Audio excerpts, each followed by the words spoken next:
So our panel is made up of Kawiti. Derek Kawiti is a lecturer at Victoria University of Wellington.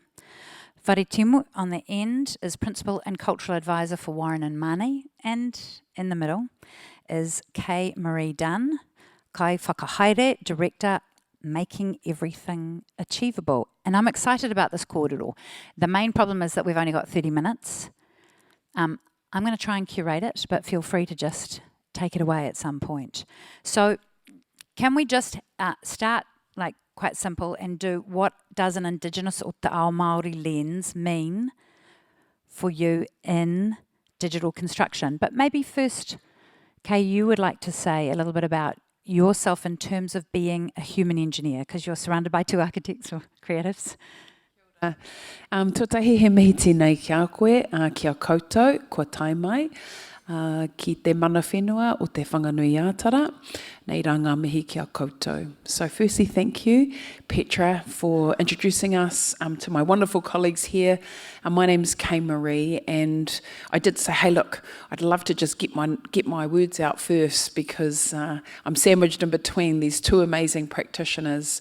And I kind of pose myself as a human engineer, and reframing or thinking about the questions is not only what is a te ao Māori or Indigenous view of digital communities or community making, but actually how does mātauranga Māori or te ao Māori show itself in our fields of practice. Does everybody know what mātauranga Māori means? Hands up if you understand what that means.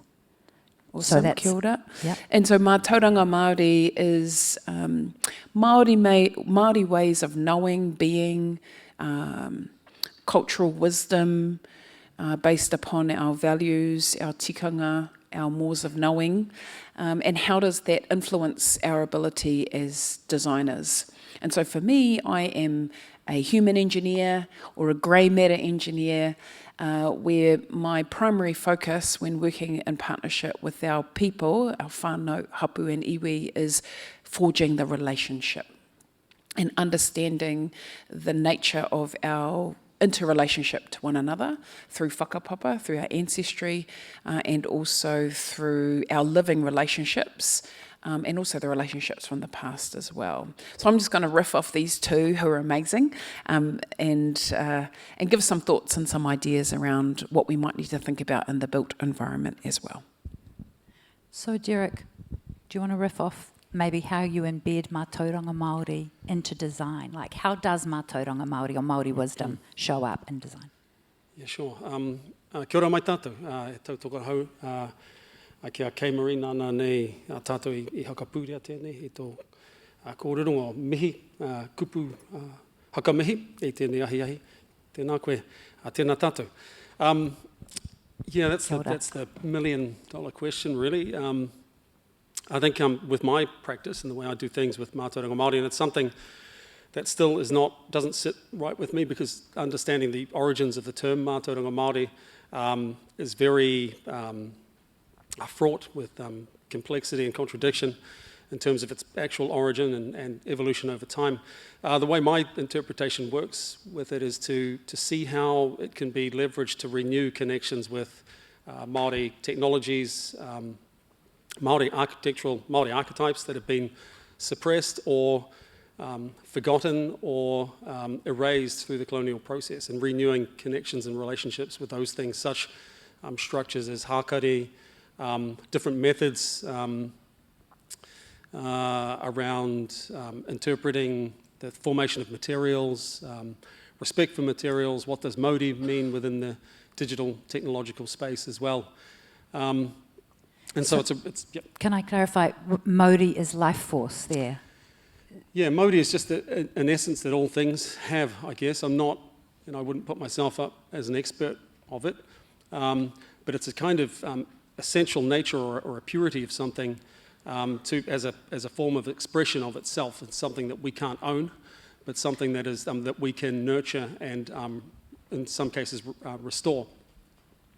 And I think it's really when I was first when I got the email to be involved in this panel discussion today, One of your first questions is how can we bring the topic of mātauranga Māori through into what you do as a digital practitioner or a technologist, and how do you line those different complex worlds and create hybrids of practice and workflows and those sorts of things. And BIM, I think for Māori we really get the principles of BIM in terms of interconnectivity, intercommunication of the various parts and the various sort of ecological or ecology of transaction or action or effect through a digitized system. And I guess I don't want to rabbit on too long, but I think we as Māori have descriptors for all of those things already. A colleague of mine, Kevin Shedlock, is working on looking at post-contact PAR sites as an accurate description of encryption methods for protecting data in digital files.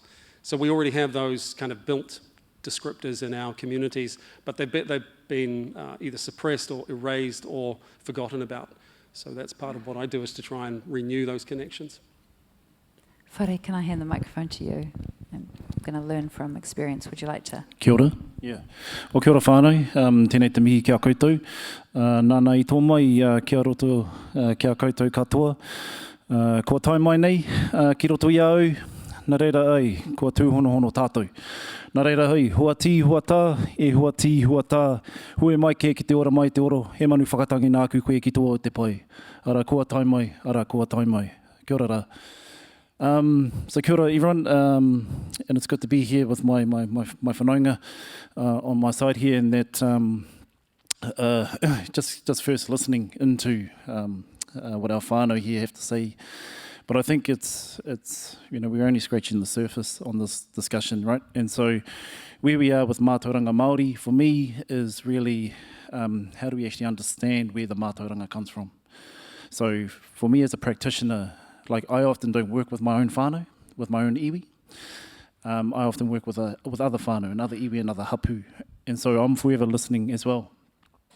The thing is that it's important to understand that where we are as a practitioner and as an industry is that we need to understand where the knowledge base comes from and how is it sourced. I think it's a big thing that we often have to understand where we work from the ground. The people from the ground, and the knowledge holders are the artists, are the tohunga, the carvers, the weavers. Those are the people that are working in our space and have been working in our space, long before the industry, the profession of architecture came forward. And so there's an understanding that the likes of Rangi Kapa, Hiniriata, Nicholas from Rotoroa, Graham Tipene, those people there, they have a perspective that only they can share, from the way that they see and build things.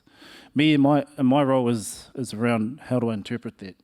I'm listening as well, but I can listen through a different way as opposed to my non-Māori colleagues, and put that to life in a different way.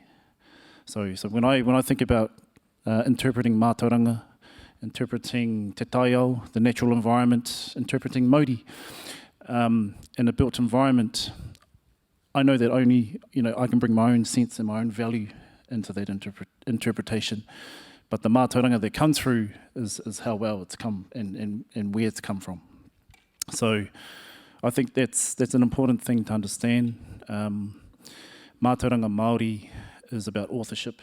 It's about where and who's owning it. It's about how does one then build the relationship with our iwi and our hapu, with our tohunga, to create depth in our storytelling. And so koina te tika, te tikanga katoa. Kia koutou. Kia ora. You're right, we have 30 minutes and 3 Māori practitioners, and so we are literally almost just touching the surface, maybe not even scratching. But to just sharpen my nail a second, what happens when industry or well-intentioned business goes out and seeks advice, consults with Māori about what they might do or what they could do, and then it goes to shit. Can you talk a little bit, maybe, Kaye Maree, do you want to start? Or you can hand the mic to someone.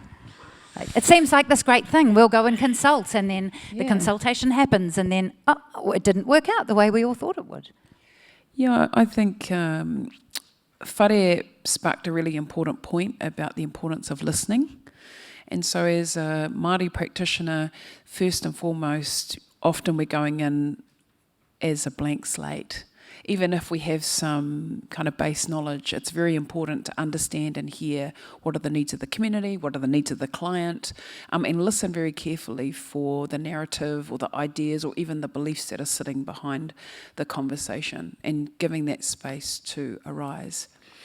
I think the second part of that discovery process is the agreement, and actually spending quality time on co-creating an agreement that is not just values-based, but actually what will we do if things do go to shit, whether or not a project isn't going to be delivered on time, or something's not being delivered on time, or actually auntie, uncle, nanny are really, really upset about something, so everything's got to hold.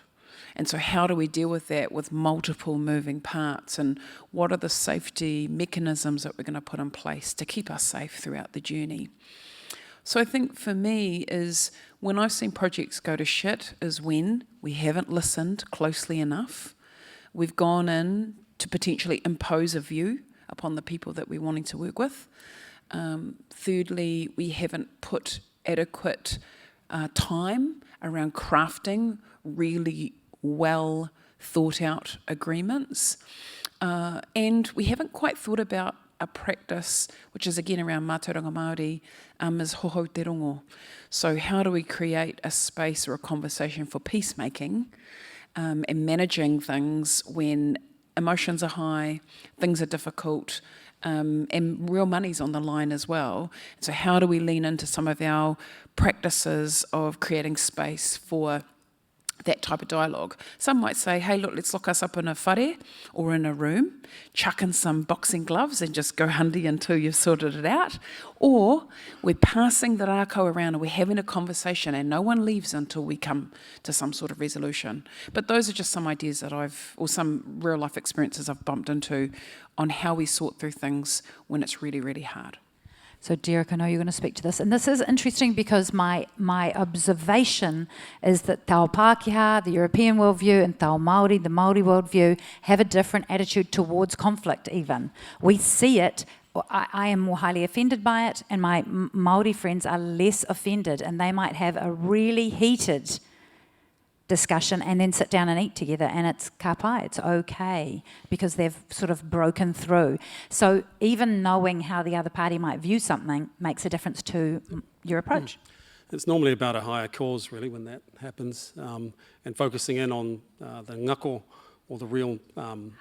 the heart of the problem, and not getting too personal. So we do have some really, bordering on punch-ups sometimes. I think from my point of view as I refer to myself as an Indigenous technologist and very interested and invested in this space, when things do turn, go sideways, for me it's normally around complexity. So meaning complexity of a project, complexity of digital workflow, ignorance on part of the contractor in terms of having the right digital workflow, not so much BIM, but other tools at hand to fully understand some of the complexity that we work with.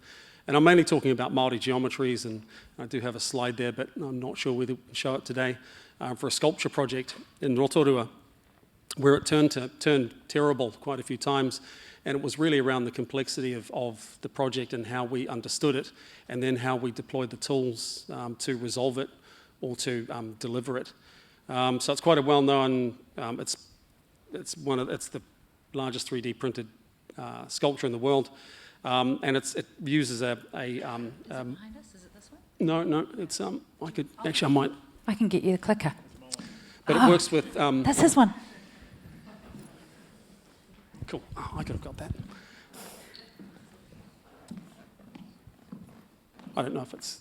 So we hang on. We're just going to jump out. Yeah, we'll jump into. Thank you. So I'll try and be really quick because I prepared for something else, but we'll do this instead. but looking at, because my, working with Indigenous technologies, looking at biorobotics and also normal industrial arm robots as well. In recent years, looking at how we can use them to bring back some of technologies and systems that have been lost, as I said before. I'll try and move through to the project that I want. And so clay printing and then using Houdini. So this is the project here.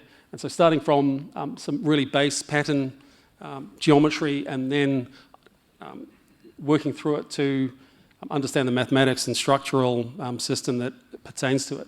This is quite an old project, but it was delivered a few years ago at the Rotorua Southern Junction. And the only way that I could have done the project was through the use of digital tools. And quite often, Māori geometries are so unmodelable or so untransferable into digital formats that you really need the right expertise around the table. This is all done in grasshopper rhino and then tested in Galapagos silver rhino possum. So really leveraging the digital tools. And like I said, with the degrees of complexity in Māori geometry, it's the only way that we can deliver some of these projects without losing too much of the final outcome. So it's not really the way it looks or anything. It's more what I think is the performative geometries that link back to things like atua, things that link back to our really core concepts, spiritual concepts that are actually almost pseudo-mathematical concepts.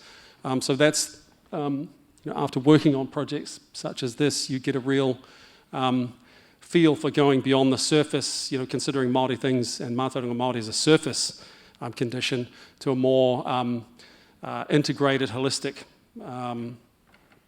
structure, ornament pattern, the whole thing bundled up together. So this project really exemplifies that, and it's probably the best way I can and so this went to custard a few times, but it was all around how do we build it. So carbon fibre on the outside, 3D printed, 2.5 years to 3D print, 24/7. So it's just one of those projects that presents big risk to contractors and people delivering it.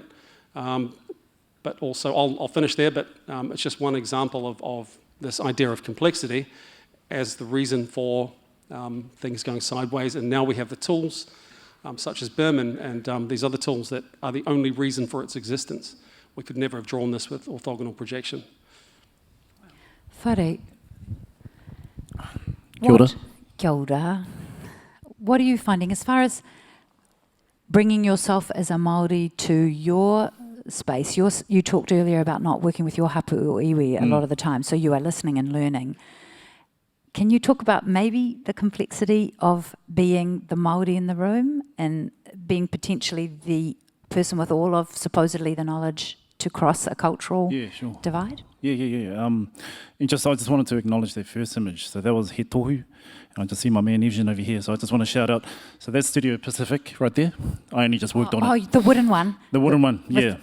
But that was He Tohu. He Tohu. So the exhibition at the archives. So that's the Te Tiriti o Waitangi, the independence document and the suffragette. It's actually here in Wellington. The declaration of I think we'll probably go back to it. For those of you who haven't seen it, it's a spiritual experience. I highly recommend going into the room. It's in the National Library. Yeah. And you can just go into it. Yeah. It's amazing. But that's interesting because more than often I was the only Māori in the room for their project, but working with the client in the complex stakeholdership, they did, because that was the second round that they went out for their project where they torpedoed the first round where there was no cultural representation. In that round, they then formed a cultural representation. So it was an interesting dynamic and a learning experience to work, with our top academics, our top Māori historians around the country, our iwi leaders, where I could see that the conversation really being uplifted in a standard scenario of mine. So that really impacted in the way that I got this thinking going around intimacy, around creating a space that was almost uncomfortable, but it was a way of forcing people to come together, a space to reflect. What did Māori look like as a way of protecting our taonga? and protecting their Māori. So it was all these things kind of coming together. So as a practitioner, you could see how I could talk about things as opposed to my Pākehā colleagues, because for us it was about, well, we can all day talk about manaakitanga or koera te poipoitanga and talk about hospitality, but in this sense, for me, I can talk about the ugly things and talk about the more uncomfortable things and the awkward things when it comes to a space. Because a lot of people we're kind of scared about the claustrophobia of this thing, and for me, it was like, well, that's okay. I can create a space at the same time as intimate, but it's about putting people into an uncomfortable space, because that's not where we're actually in an awkward time, and we need to.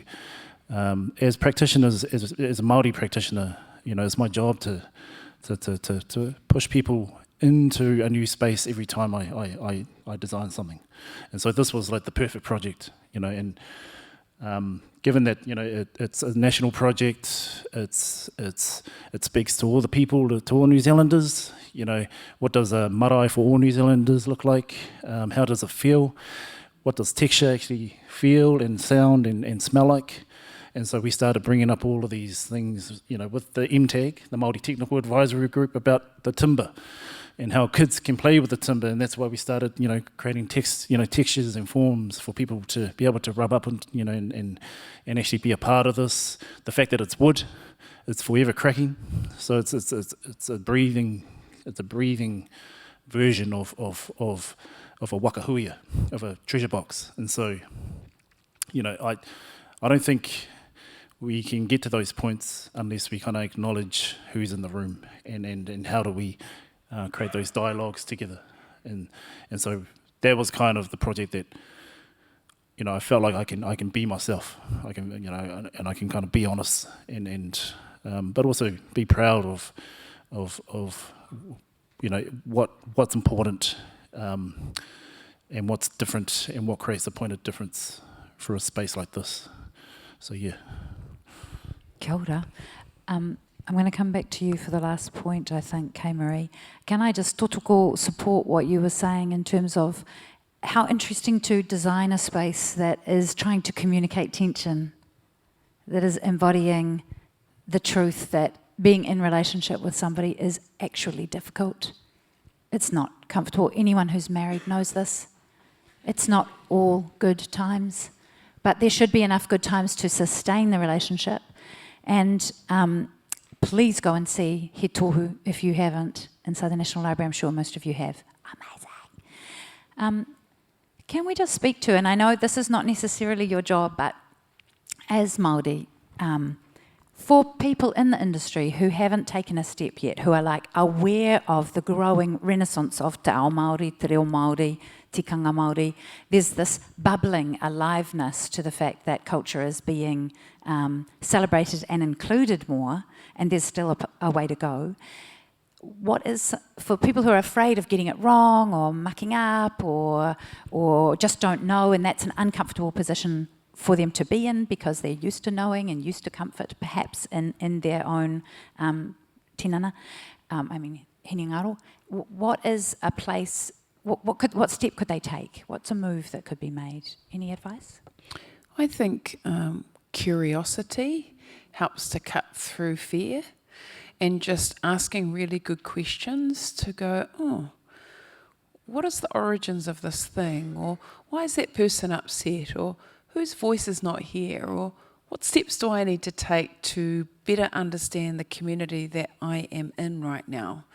And take that curiosity another little extra step forward. And I think if you have a spirit of curiosity, it helps you turn into more of an investigator and an inquirer versus someone who feels that they need to know everything quickly or feel out of control. I had on Tuesday, I was part of an event hosted by Lenovo where they launched the first integrated te reo Māori keyboard. And it has tohu tō, the ability to have macrons, and in itself you think, oh, that's kind of unremarkable. But actually it was completely remarkable, and it was amazing to see corporate entities, tamariki Māori, and also real practitioners remember the journey that we've been on in reclaiming our language. But what I enjoyed was the mastermind, the architect behind the whole event was this lovely Pākehā fellow called Simon. And often he'd keep checking in, he'd go, is everything all right? Is everything okay? And he said often, look, you know, I've put all this planning and organising together, but when it came to being on the marae, both myself and another fellow called Barry Suter, we kind of, you know, were walking down the path with him. And I said, brother, one thing you've got to remember is that once you get onto a marae, you just need to surrender. Because in that moment, it's completely out of your hands and you have to trust the people, the home people, to take care of the business. And when it comes to working in partnership with Māori, trust them. Let their knowledge, let their knowing guide you, and allow them to take the lead in this space, because it's not in anyone's interest for this thing to fail. So that was really cool, because he was freaking out often, and I thought that was a nice way for him to surrender. So to your point, I think curiosity is really important for us to take that first next step. Awesome. Please give it up. Huatu te paki paki. More Derek, Whare and Kaye Maree.